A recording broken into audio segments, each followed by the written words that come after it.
This isn't like anything else I've shared before because I'm going to show you how to swim faster without trying using the SwimEfficiency blueprint. Now, this is a strategy that I've personally used to swim faster and hit PBs more than 10 years after competing in university. And it's a strategy that I've used with thousands of swimmers, whether they're beginners or advanced, to help them swim faster, reach PBs, and do so with more efficiency without spending more time in the water. But before I show you the SwimEfficiency blueprint, we first need to understand the physics of how you swim fast. Remember, there are only two ways to swim faster. Number one, decrease drag, and two, increase propulsion. Now, ironically, increasing propulsion is actually so much more difficult than simply decreasing drag. Remember, the water is 800 times more dense than air. And because water is 800 times more dense than air, it is so important to reduce the amount of drag that your body has when you swim. Now, this translates not only when you push off the wall, but as you're swimming as well. Because the water is such a thick medium, you're trying to condense your body in the most hydrodynamic position possible so that you can swim with the highest level of efficiency. Speaking of hydrodynamics, the position that your body is in as you move through the water is extremely important. I'm actually going to show you the ideal body position to move through the water with the lowest drag coefficient. Now, in order to understand what that means and how it relates to the SwimEfficiency blueprint, I have our fancy drag force formula. Now, the most important part of this formula, without getting too deep into the physics, pun intended, is the drag force is equal and in proportion to our drag coefficient. And that's this part right here. Our A is our surface area. This is our fluid density. We don't need to worry about that. What we need to worry about is the drag coefficient. And when we look at the different shapes that our body could be in through the water, obviously we're not going to actually mimic these. Just for an example, if you look at a cube, a square, a three-dimensional square moving through the water, that is a 1.05 drag coefficient. Now, obviously we want a lower drag coefficient. That means we're reducing the amount of resistance that we have in the water. When you look at a sphere, it's 0.74, less than half of a cube. If you look at a half sphere, it's even less than an actual sphere. But you know what has the lowest drag coefficient? This streamlined body position almost looks like the wing of a plane or the bottom of a speedboat, 0.04. That is incredibly low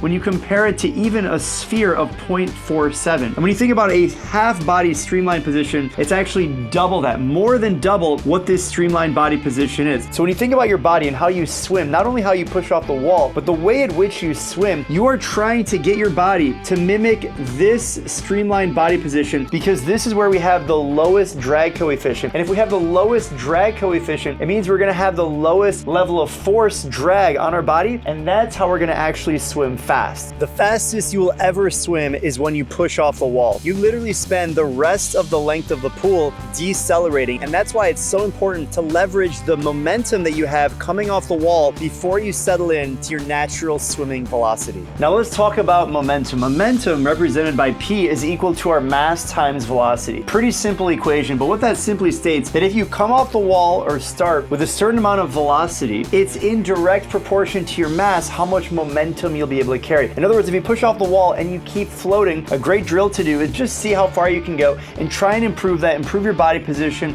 improve your streamline, and just carry as much momentum as you can off of the wall. Now, your natural swimming velocity is the rate of speed that you can sustain without the help of any added propulsion, either pushing off the wall or any other training equipment like fins or paddles or any assisted swimming devices. So when it comes to the SwimEfficiency blueprint, it's not really important how much momentum you're carrying off the wall because we're actually going to cancel this out when we talk about our swimming equation. Instead, what we want to focus on is our natural swimming velocity. Basically, after the momentum wears off, what is your body position at that point? How high are you riding in the water? What is your distance per stroke? What is your stroke rate? And what is your speed? And while you can't change how tall you are, you can change how tall you swim. And this comes down to the swimming equation. As a quick refresh, the swimming equation is a simple way to express your actual time. If you want to get faster, you need to be friends with the swimming equation. And to break it down, ST is simply your swimming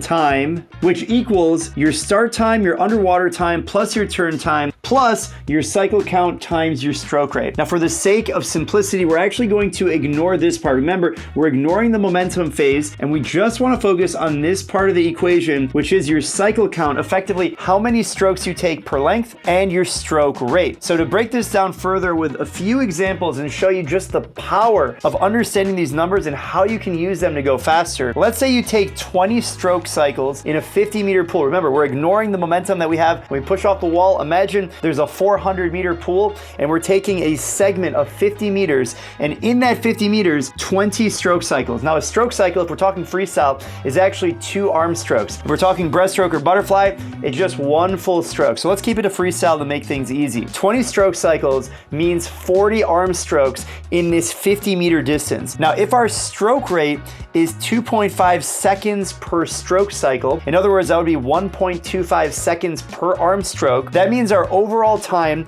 to move through the 50 meters is going to be 50 seconds. Now, you might be thinking, well, okay, well, if I want to swim faster, let me just decrease the amount of time my hands take to take each additional stroke. So we're going to increase our stroke rate. We're going to have a faster stroke rate, which means our time, the time between each arm stroke, is going to go down. So instead of 2.5 seconds per stroke cycle, we're only going to take 2 seconds. Now, the problem with that, most likely, if you haven't changed anything in your stroke, you're going to end up taking more strokes. So you're going to go from taking 20 stroke cycles to now you're going to take 30. Now, if you break out the math in this hypothetical example, you're actually going to be slower. You're going to go from 50 seconds in the 50 meters to 60 seconds. That's a pretty big increase because you tried to move your arms faster. Not only that, to make it worse, you're actually going to get tired more quickly over a longer period of time because now you're taking more strokes. So the ideal scenario to swim faster, and then I'll show you how you actually make this happen, is you want to have this lower stroke rate. Let's keep it at 2 seconds. So that's 1 second per arm stroke. And we want to decrease the number of stroke cycles. So instead of taking 30, we're really going to stretch out and improve our distance per stroke. And now we're only going to take 15 stroke cycles. Now, if you play out the math here, now you get to a 50-meter swim time of about 30 seconds. You can see how dramatic this is compared to the last example. We were all the way up to 60 seconds, and the only thing that changed is the number of stroke cycles. So how do I actually improve? How do I simply decrease the number of strokes I take, but not have to make my arm tempo change that dramatically? And that lies the power of the swim efficiency blueprint. So to give you an idea of how the swim efficiency blueprint works, it's actually broken out into 3 different parts. First, it's progressive workouts, because you can't just try and change something and immediately your stroke is going to be faster. There are no quick fixes, but if you follow this methodology, it will actually make you faster in the least amount of time, but it will take progressive workouts. The second component is technique analysis, because if you don't know what part of the stroke to manipulate at the right time, you're not going to be able to change the math. This is simply a math equation. I remember, it is simple, it is not easy. So by having a combination of the stroke technique mechanics improved and having progressive workouts, you're almost there. But the last part that really makes this all come together is having resistance training both in and out of the water. Because if you don't apply the right level of resistance to the right stroke, you're not going to be able to produce the main ingredient that I haven't put on the board and I haven't mentioned, it's power. If you don't have the right power dynamics with the right stroke technique, then none of this works. It's not about how strong you are out of the water. It's about applying the right level of power in the water at the right timing of the stroke, so you can only take 15 stroke cycles, maintain this stroke rate, and go from 60 seconds to 30 seconds. Now, I gave you the answer. It's right there. I said it's simple, but it's certainly not easy. And if you want to work with my team on how we can implement the swim efficiency blueprint, then make sure you click on the link below. Now, there's one more thing I want to share with you before you go, and that is the 30-day swim faster protocol. Because if you don't follow the right progressive workout structure, it's going to be near impossible to actually implement any of these different power vectors. And also, you want to make sure you're looking at the right metrics over this 30-day window while you're trying to swim faster and improve your efficiency. Now, a few of the metrics that we use in the 30-day swim faster protocol are your 100-meter time, the splits that you actually take in that 100 meters. In this example, I was looking at a 50, but we look at generally at a 100-meter split. We also look at the aerobic version of this, and that could be something as simple as 450s on an interval and how fast were you able to go on those, how many strokes were you able to take. We also look at the stroke count and the heart rate, because if you're able to swim 100 meters pretty fast with a low stroke count, you're able to maintain a low heart rate, and you're able to do that on repeats, well, that means you've become an efficient swimmer, and that's the goal. Whether you're looking to improve your 100-meter time